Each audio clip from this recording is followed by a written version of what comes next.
Mes frères et sœurs, nous vous saluons dans le précieux et glorieux nom de notre Seigneur Jésus-Christ.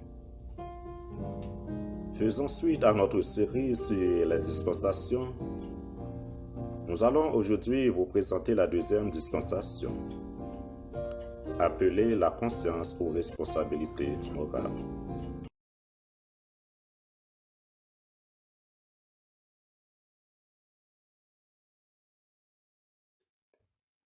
Le péché a marqué un passage de la connaissance théorique à la connaissance expérimentale du bien et du mal pour l'homme devenu pécheur.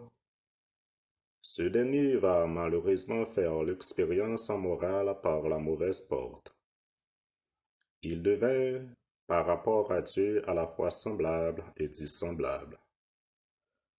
Semblable par sa capacité personnelle de différencier le bien du mal.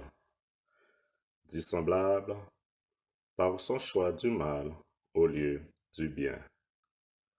Malgré tout ceci, Dieu voulait que l'homme fasse du bien, évite le mal et fasse sa volonté. Dès lors, Dieu le rendra moralement responsable. Une telle alliance avec Adam va ainsi conditionner la vie de toute l'humanité. Mais la conscience de l'homme va s'affaiblir sous le poids du mal et de l'injustice. Il va lui-même corrompre sa propre voix en faisant fi de la volonté de Dieu, en devenant irresponsable et méchant.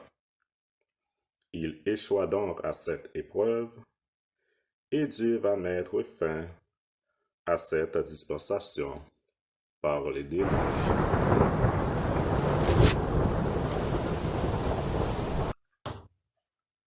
Durant cette dispensation, Dieu va maudire le serpent. Le serpent, instrument de Satan, est maudit. Il le fut particulièrement puisqu'il dut désormais ramper sur son ventre. Aujourd'hui encore, le serpent représente tout ce qui est odieux et répugnant. Il est couvert d'infamie et fait peur. Dieu va octroyer à l'homme la promesse de la rédemption. Après avoir maudit le serpent physique, Dieu se tourna vers le serpent spirituel, Satan, le menteur, pour le maudire. Il ne va pas maudire l'homme malgré sa transgression, mais il va lui faire la provision de sa grâce pour le salut, en promettant que dans la semence de la femme, Ève, un rédempteur viendra en la personne de Christ. Satan va blesser ce dernier au talon, c'est-à-dire le faire souffrir, mais il sera à jamais anéanti. Christ écrasera la tête du diable, lui portera un coup fatal. Dieu va modifier les conditions de la femme. La douleur de l'accouchement constitue le rappel constant qu'une femme a donné naissance au péché au sein de la race humaine. Cette malédiction sera transmise à tous ses enfants. Tout comme la femme et sa postérité seront engagés dans une guerre contre le serpent, c'est-à-dire contre Satan et sa postérité, l'homme et la femme seront confrontés à cause du péché et de sa malédiction à des conflits dans leurs propres relations.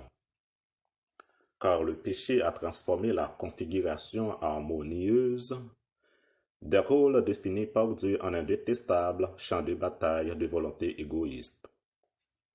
Les compagnons de toute une vie, les maris et les femmes, auront par conséquent besoin de l'aide de Dieu pour s'entendre. Les désirs de la femme seront de traiter son mari de haut, mais le mari sera le chef selon la volonté divine. Dieu va modifier la tâche aisée de l'homme en Éden en pénible labeur.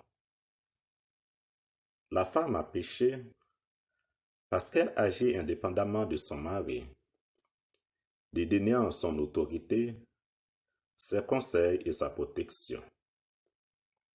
L'homme a péché parce qu'il avait abandonné sa responsabilité de chef et suivi les désirs de son épouse. Dieu maudit le travail de l'homme et fit en sorte qu'il produise la nourriture avec difficulté, quoique avec abondance, en nécessitant un dur travail. Voici les deux grandes vérités que nous avons apprises durant cette dispensation. Premièrement, Dieu est amour, miséricordieux et plein de grâce. Malgré le péché de l'homme, Dieu ne va pas l'abandonner. Au lieu de le rejeter complètement, Dieu va lui promettre une rédemption. Deuxièmement, les conséquences du péché sont toujours amères. Par la faute du péché, l'homme est devenu mortel. Bien que n'étant pas mort immédiatement, après avoir mangé le fruit interdit, il a été transformé et est devenu sujet à toutes les souffrances, maladies, misères et douleurs. D'après les Écritures, la première créature à mourir fut un animal. C'était une ombre de la réalité à venir.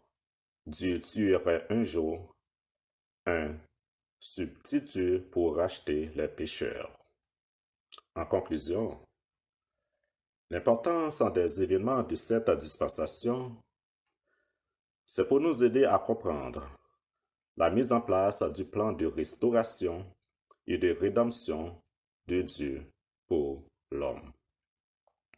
C'est comme ça se termine cette deuxième dispensation. À la prochaine pour la troisième, qui sera le gouvernement humain. Merci d'avoir regardé la vidéo. N'oubliez pas d'aimer, de commenter, de partager et surtout de vous abonner à notre chaîne.